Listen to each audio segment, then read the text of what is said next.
All right, joining us now, our weekly insider, WSN Injury Insider, Dr. Jeff Pierce from the Michigan Sports and Spine Center. And Dr. Pierce, we appreciate it. And the one thing I noticed when you walk in, you got the Band-Aid around your arm again, and I have to follow up. We talked about this over the last couple of weeks, and that's this exomes.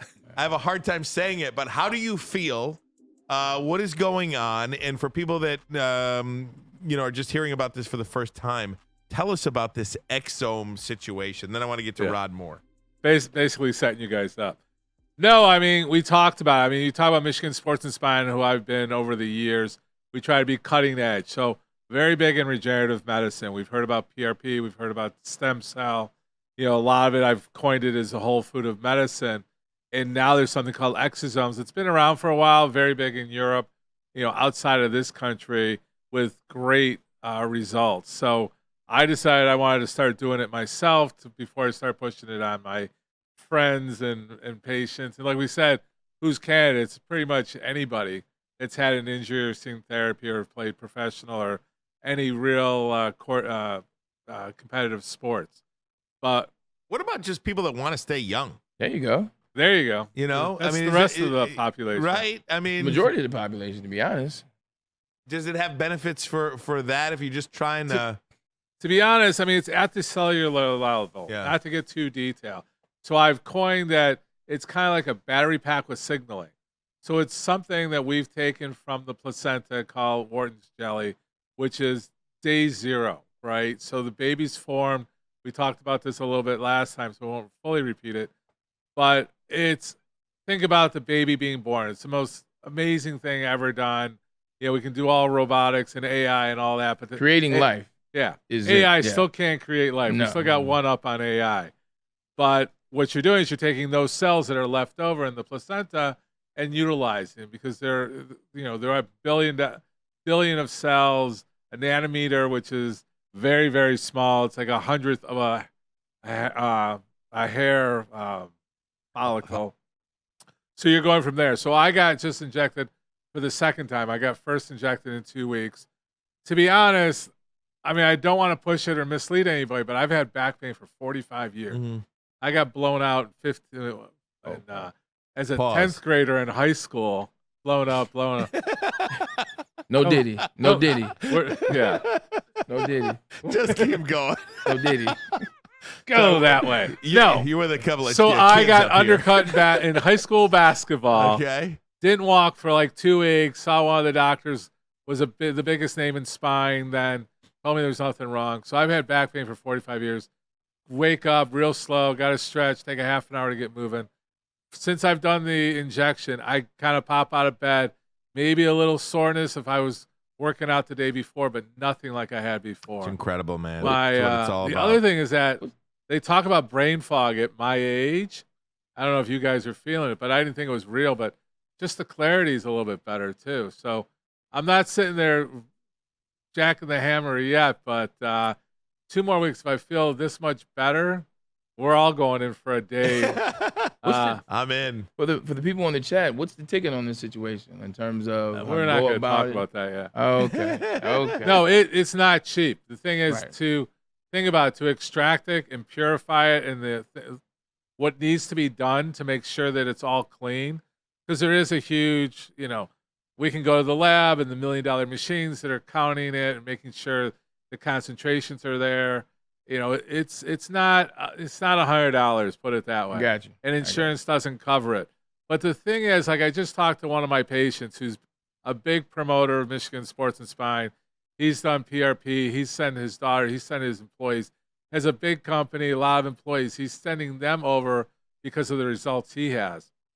And he does a testimony. It's like, what is your health worth? Like, if you're down, if you're hurting for days, that's, you're not being productive. You're losing money. So if this is a couple $1,000s or whatever, if you think about it in the big picture, you're saving a lot of money. And lifestyle. I mean, like when you guys are hurt, like you were hurting a couple weeks ago. Oh, yeah. You're not the same. It's not your same personality. Like we have a lot of patients that come in, my front desk is like all choice words for that guy. He's such a blah, blah, blah. And then we get him better in 4 to 6 weeks. It's like, is that the same guy? it affects It wears you. on you mentally for It sure. wears on you Yeah. physically, mentally, personality. You snap a little bit, you honk your horn a little bit more. You can't get through your day. So Now you ain't lying about that. if we can do something that we won't talk about cost, but it's the value of it. It's not the new wonder drug, but it's coming up that it's youthful. You're talking about that for everybody feeling young. Guys of my age that are considered the back nine, every one of them is a candidate. It's funny, since I started doing this kind of stuff, my Instagram is blowing up with all these. If you're over 50, if you're losing muscle mass, if you're losing lean mass, the whole thing, how to stay young, and it's true. I mean, you're talking about Chuck Norris in it. You're talking about Steve Harvey's got a big thing. It's like I want to actually analyze what they're saying and doing, and being the one who says, yeah, they're right. This isn't just some gimmick. There's some real science behind it. Talking to Dr. Jeff Pierce. Doc, I wanted to ask you about an injury that happened earlier in the week, and it was for Michigan safety Rod Moore. Going into his final season at Michigan, should be a number one first-round draft choice next year, tore his ACL in spring ball. What is the recovery that he's looking for now? Like, what is his prognosis essentially? What is the road ahead for Rod Moore over the next couple of months? Obviously, his season is over. I don't know if it's a first-round draft pick, if you're going to come play at the end of the season for a couple of games or not, if you could, but probably not. You just get ready for the NFL draft. But what's the road ahead for him? We talked about this a couple times. I mean, anterior cruciate ligaments, the ACL, it's in the knee. It's probably one of the most important ligaments in the knee. But what's happened over the years is the science and the sophistication of the repair. It's not like a death sentence anymore. A lot of times, like we said, they can come back even stronger, right? So the repair should be fine. You're looking at no less than 4 months of recovery. We try to push it. The magic number used to be 6 months. Now we're pushing it down to 4. So there's a physiological recovery, meaning that it takes so long for everything to heal and to strengthen and to be ready to go, right? And then we talked about, being strong, but also have proprioception, having his feedback, have his neurological, have his fast twitch. He needs to be at that level. So to get him out of 4 months is probably not realistic. His recovery to get to 4 months where he's active and he can start working on these, these players have such a, they make the difference a lot of times of just the cut, right? So if you lose a half a step or a second on your cut, you're being covered versus not being covered. It could be you're open by 2 yards or you're not open for your quarterback by a couple of yards. So that's what's so important. So can he recover? Yeah, he'll fully recover. Will he be motivated? Yeah, the guy's up for a contract in the NFL, and he is a high-level prospect. I feel, will be fully dedicated to recover and probably be stronger because now he can work on his crossover. He can work on his cross-training. He works on other things if he's smart. Make sure you're in there for the season. What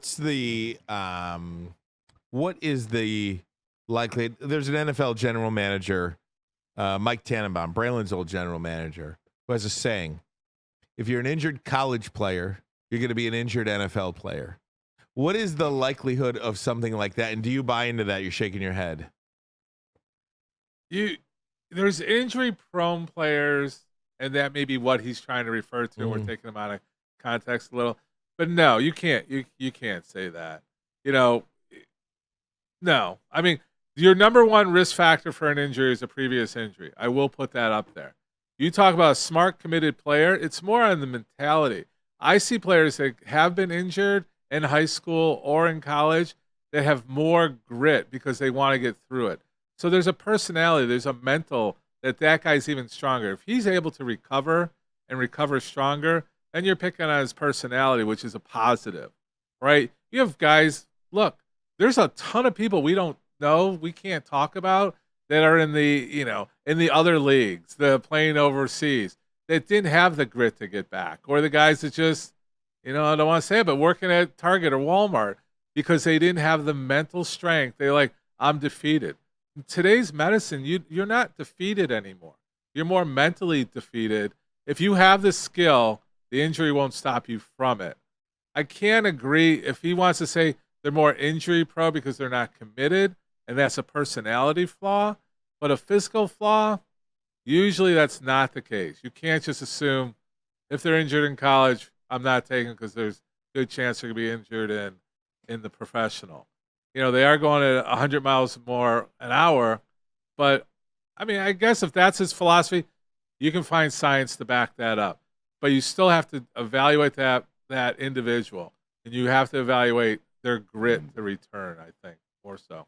You talk about that grit to return. Just want to, because today is opening day in baseball, and one of the popular storylines for the Tigers this year is what will a guy like Casey Mize give this team? Casey Mize, #1 overall draft pick for the Tigers, had Tommy John surgery 2 years ago.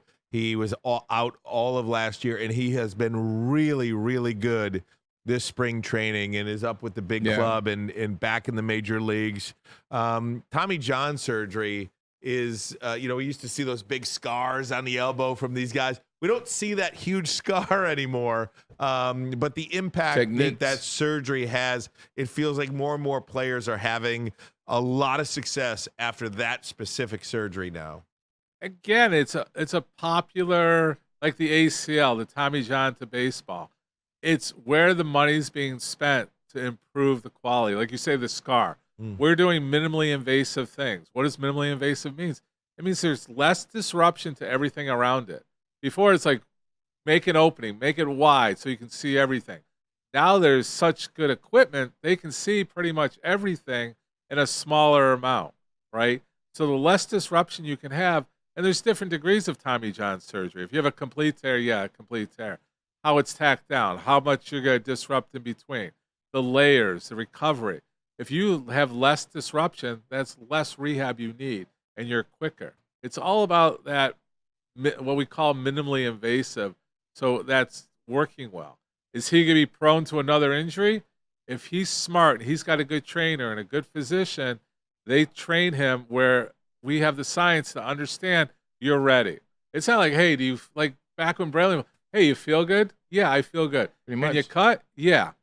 Now it's like more than than that. that. Should have been like Kawhi Leonard. Like, nah, I can't go today. I feel bad. Low management.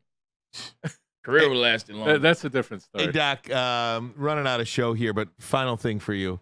When the weather is turning to spring and the sun is shining and the temperatures get up, what is the main injury that you see with people out there that have probably been in their homes all winter long, that are out there, maybe they're running, hitting the pavement, or maybe they're playing pickleball or tennis outside or something like that? Is there people are being active, let's say that. Is there a main type of thing that you're going to see each and every season like the spring?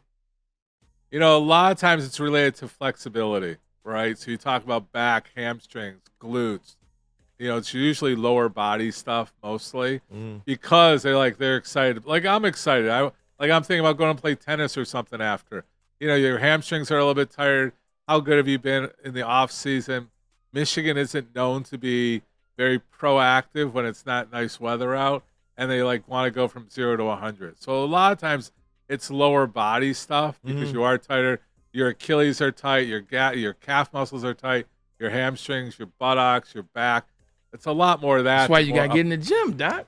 I want him in the gym. That's why you got to get him in the gym. I've been in the gym all winter. Dude, I got to admit, you look good. Appreciate that, man. Thank you.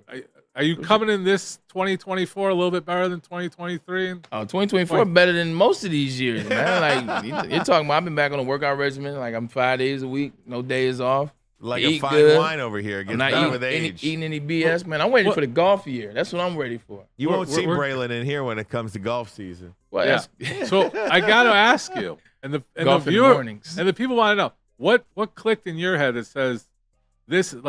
Sometimes it's an age, sometimes it's a side view of your gut. What was your motivating to I'm going 5 days a week, old school? I think it was a mixture of a couple things. One, my girl is super fit. She's super in shape. She goes to a gym and she gets it in. That's majority of it. But also too, I'm tired of the skinny man, fat gut. You guys couldn't tell, but you suck the gut in long enough, you get good at it. My arms, they'll always be skinny. My legs will always be skinny. So it was getting away. till you catch yourself in the mirror that one time, you know, and you start to scroll back at Instagram pictures. You start to scroll back when I played in the league, and I was like, this is unacceptable. And finally, you do one day turns into 2 days, it turns into a week.